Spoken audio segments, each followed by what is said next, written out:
All right, today I want to talk about something that I have had multiple questions on. It's something that people tend to get a little bit confused, and that is the difference between compression, hard limiting, and normalization. That's coming up next.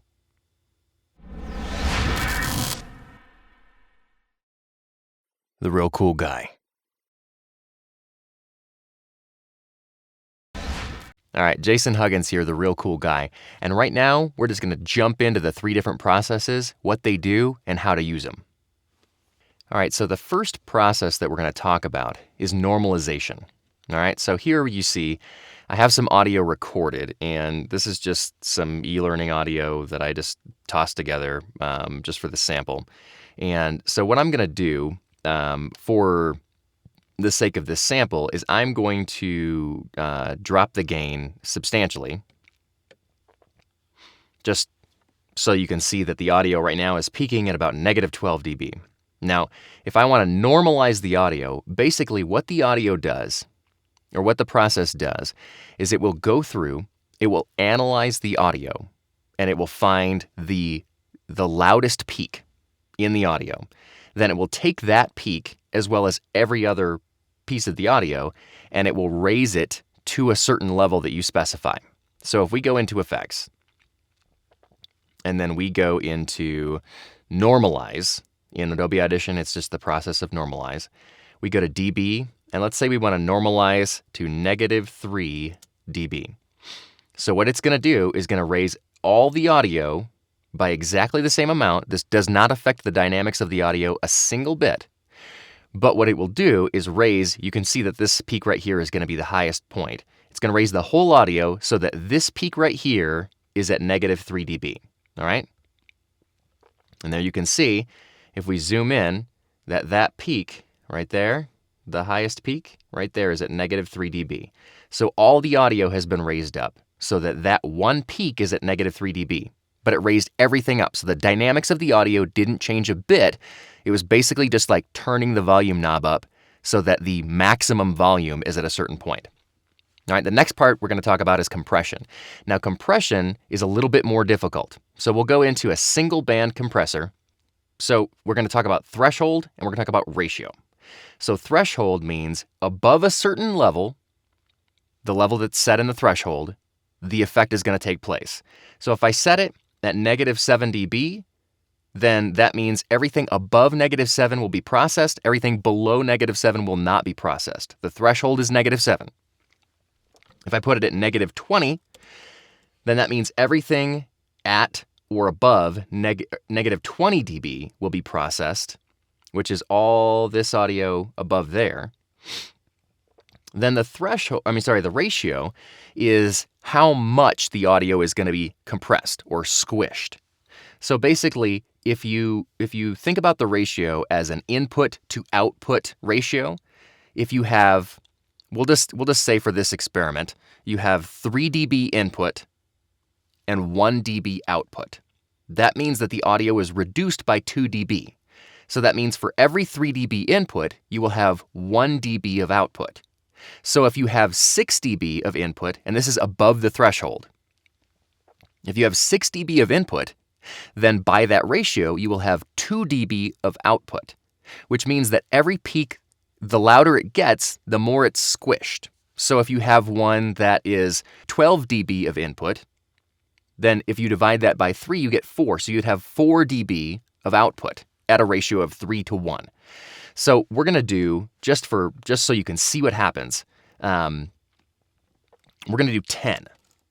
You wouldn't want to do this on most audio because it would sound weird, because dynamic is part of human speech, and so the more you squash the dynamic, the less natural it sounds. But for this experiment, we're going to do 10 to 1, which means that it takes 10 dB of input to result in 1 dB of output. Okay? So we're going to apply that. And you can see that dropped all of the dynamics down. So this peak right here was going way up, but it was squashed down, and everything is about evened out because of the compression. It didn't affect, if we undo that, you can see like this breath right here. Watch this breath.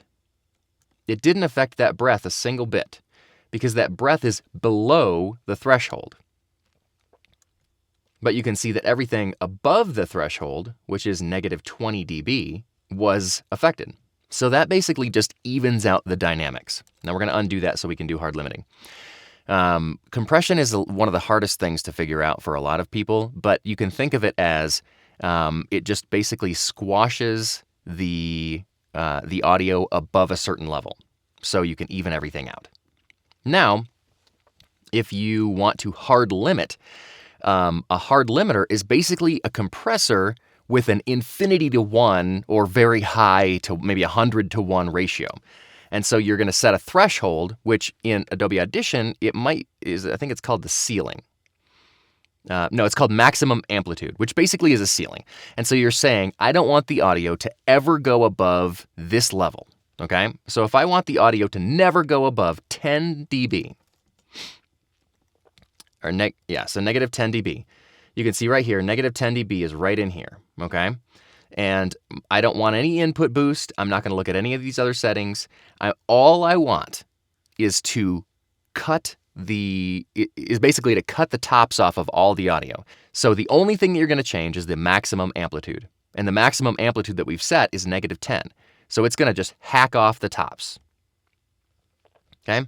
So at negative 10, all of the tops are hacked off. Why don't we do it at negative 20?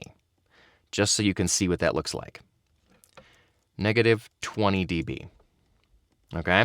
So at negative 20 dB, that's going to be way down here. This is just going to hack the tops off of, see that? At negative 20, just chops it off. Now, if you listen to that, with the chapter menu, you can select the topic of your choice. The controls allow you to pause and play the course. Let's undo that. With the chapter menu, you can select the topic of your choice. The controls allow you to pause and play the course. With the chapter menu, you can select the topic of your choice. Now you can hear that sounds terrible because the dynamic is squashed, because there are digital artifacts, because it's too much processing. Now here's one thing you want to keep in mind as well. If you have a hard limiter and you set the maximum amplitude for above the level of the audio, we'll say negative 2. There's no audio at negative 2. If I run this process, it does absolutely nothing because none of the audio gets up to the threshold, which is negative 2. So it only works to chop off the peaks of the audio. So if I wanted to raise the overall level of this audio and I just wanted to clean up some of these peaks, I could set this hard limiter. This is not necessarily what you want to do, but I'm just saying this is what you can do at negative 8. Negative 8 will cut off basically just the tops of those audio. And then I can normalize it to negative 3 dB, and it brings the volume of everything up while just cutting off that little peak. This course takes approximately 15 minutes to complete. With the chapter menu, you can select the topic of your choice. So it didn't mess with the overall dynamic of the audio, it just kind of grabbed those rogue peaks and cut them off. So if you need to raise the overall volume of your audio without causing it to peak, because think about this, if I wanted to raise up my audio volume so that most of the audio was peaking at around, we'll say, negative 2, or a lot of the audio was peaking around negative 2, I couldn't just do that because it would cause all of this clipping. This course takes approximately and you hear that distortion. This course takes approximately but that's because it's clipping. And so if you either compress or hard limit, then that gives you the ability to raise the level up without causing any of this to peak. So those are 3 processes that a lot of people either get confused or don't really understand how to use. If you have any questions, feel free to ask. And just remember, peak normalization just raises the level, doesn't change dynamic range. Compression changes dynamic range, but doesn't change the levels. Hard limiting basically just chops off the peaks. It also affects dynamic range, but not in the same way as compression. Thanks. Have a good one. The Real Cool Guy.